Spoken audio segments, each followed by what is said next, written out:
दांडगावापणा हा कर्नाटक सरकारचा अनेक दिवसांपासून सुरू आहे। तिथले जे मराठी भाषिक आहेत 850 गावातल्या त्या मराठी भाषिकांचं म्हणणं आहे की आम्हाला महाराष्ट्रामध्ये राहायचं आहे, त्यामुळे कर्नाटक आरेरावीपणा करतंय। यापूर्वी माननीय केंद्रीय गृहमंत्री अमित शाह साहेबांनी कर्नाटकचे तत्कालीन मुख्यमंत्री, महाराष्ट्राचे तत्कालीन मुख्यमंत्री यांची एकत्र बैठक घेतली होती आणि समन्वयातनं तोडगा काढण्याचा प्रयत्न केला होता। त्याचबरोबर कर्नाटक महाराष्ट्र सीमा प्रश्नाचा विषय हा न्यायप्रविष्ट सुद्धा आहे। मी मागच आपल्याला म्हटलं तसं महाराष्ट्र कर्नाटक सीमा प्रश्नाचा समन्वयक मंत्री मी होतो।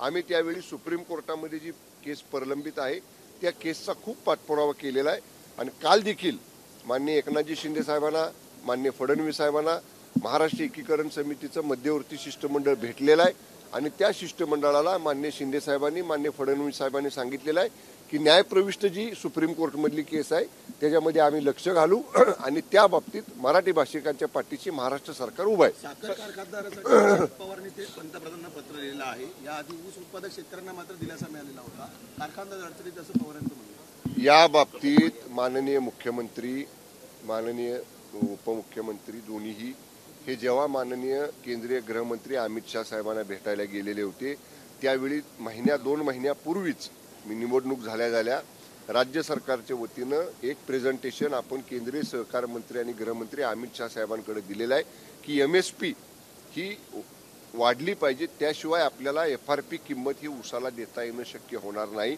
या बाबतीतला प्रस्ताव देखील सादर करण्याचे आदेश त्याच वेळी माननीय अमित शाह साहेबांनी दिलेले आहेत। माननीय फडणवीस साहेब, माननीय शिंदे साहेब, माननीय अजितदादा हे तिघही माननीय अमित शाह साहेबांच्याकडे याच्यासाठी फॉलोअप करतायत आणि आवश्यकता वाटली तर अधिवेशन संपल्यानंतर या प्रश्नासाठी सरकारच्या वतीनं आम्ही पुन्हा एकदा माननीय अमित शाह साहेबांकडे त्याचा प्रयत्न करू। जितेंद्र आव्हाडांनी हे केलेलं आहे की थेट धनंजय मुंडे यांना मंत्रिमंडळातनं वगळा, बीडचं प्रकरण त्या संदर्भात याच्या बाबतीत 101 नियमाच्या अन्वये आता विधानसभेमध्ये काल चर्चा सुरू झालेली आहे। अनेक वक्त्यांनी त्या चर्चेमध्ये भाग घेतला।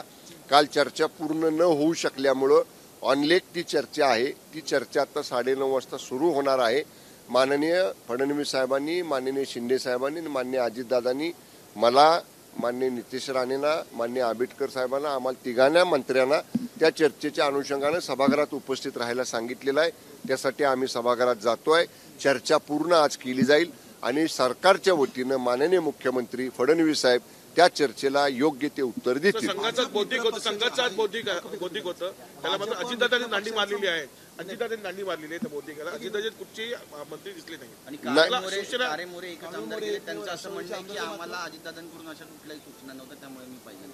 नाही, मग ठीक आहे ना, आता कोणतरी त्यांचे प्रतिनिधी होतेच ना, म्हणजे असं काय नाही की कुणीच नाही, त्यांचे कोणीतरी प्रतिनिधी आहेत तिथं, त्यामुळं आणि कदाचित काही म्हणजे आता बघू, आमची त्यांची भेट झाल्यानंतर विचारू आम्ही त्यांना।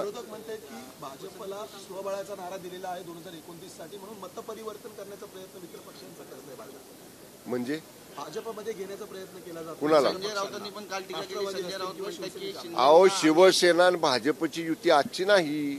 शिवसेना भाजपची युती वंदनीय शिवसेना प्रमुख हिंदू हृदय सम्राट स्वर्गीय बाळासाहेब ठाकरे साहेब आणि श्रद्धेय अटल बिहारी वाजपेयी साहेब यांच्या काळापासून 30 वर्षाची जुनी मैत्री आहे, जुनी युती आहे, त्यामुळे कोणी कुणाला घ्यायचा प्रश्नच नाही।